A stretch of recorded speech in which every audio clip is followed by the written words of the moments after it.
மூளையில் பலவிதமான ஃபங்க்ஷன்ஸ் இருக்குது. ஹையர் பிரெயின் ஃபங்க்ஷன்ஸ் சொன்னாங்கனாக்க உதாரணத்துக்கு மெமரி, அதாவது ஞாபக சக்தி, லாங்குவேஜ் மொழித்திறன், அதுக்கப்புறம் ரெக்கக்னிஷன், அதாவது அடையாளம் கண்டுபிடிக்கிறது. இப்போது இந்த பொருள், இந்த இடம், இந்த ஆள் அப்படின்னு அடையாளம் கண்டுபிடிக்கிறது.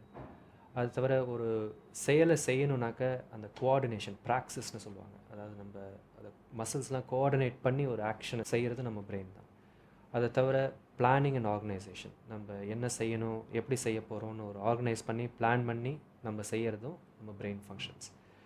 இப்போ இதெல்லாம் இண்டிபெண்ட் பிரெயின் ஃபங்க்ஷன்ஸாக இருந்தாலும் எல்லாம் ஒரு செயலை நம்ம செய்ய போகிறோன்னா அது எல்லாமே சேர்ந்து செயல்படணும். இப்போ டீ குடிக்கணும், நமக்கு எண்ணம் வருது, எண்ணம் வந்த உடனே இம்மீடியட்டாக நம்ம பிரெயினில் ஒரு பகுதி வந்து ஆக்டிவேட் ஆகணும். அந்த மெமரி ஒன்று வரணும், நம்ம டீ குடித்தோம், டீ குடிக்கணுங்கிற எண்ணம் வரணும் ஃபஸ்ட்டு.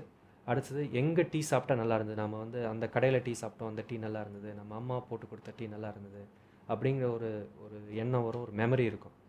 ஸோ அதுலேருந்து அடுத்த ஸ்டெப் வந்து நம்ம வீட்டில் டீ குடிக்க போகிறோமா, வெளியில் போய் டீ சாப்பிட போகிறோமா அப்படிங்கிற பிளானிங். ஸோ அது செய்யணும். அதுக்கப்புறம் நம்ம வீட்டிலே இருந்து டீ குடிக்க போகிறோம்னு டிசைட் பண்ணிட்டோன்னா நம்ம கிச்சன் எங்கே இருக்குது, கிச்சனுக்கு போய் எப்படி நம்ம அடுப்பை நம்ம எப்படி ஆன் பண்ண போகிறோம், வீட்டில் பால் ஃப்ரிட்ஜ் எங்கே இருக்குது, பால் எதில் இருக்குது, பால் எப்படி இருக்கும் பார்க்குறதுக்கு, அந்த பால் பாக்கெட்டை எப்படி எடுக்கணும், அந்த பால் பாக்கெட்டை எப்படி கத்திரிக்கோலால் கட் பண்ணணும், இதெல்லாமே நம்ம பிரெயின் ஃபங்க்ஷன்ஸ் தான். அந்த கோஆர்டினேட்டட் மசில் ஆக்ஷன் தேவை, ரெக்கக்னிஷன் தேவை, அந்த பிளானிங் தேவை, ஆர்கனைசேஷன் தேவை, அது தவிர மெமரியும் தேவை. ஸோ இதெல்லாம் சேர்ந்து செயல்படும் போது தான் நம்மளால் டீ போட்டு குடிக்க முடியும்.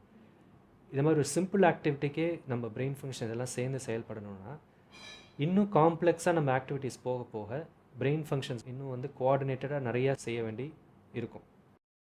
இந்த மாதிரி சில சமயத்தில் ஒருத்தவங்களால செய்ய முடியாமல் இருக்கும். அவங்க இது வரைக்கும் செஞ்சுட்டு இருந்த வேலைகளை அவங்களால செய்ய முடியாமல் போகும். அது ஏன் ஏற்படுதுன்னா ஒரு பர்டிகுலர் பிரெயின் ஏரியா ஏதோ ஒரு காரணத்தினால சரியாக வேலை செய்யாது.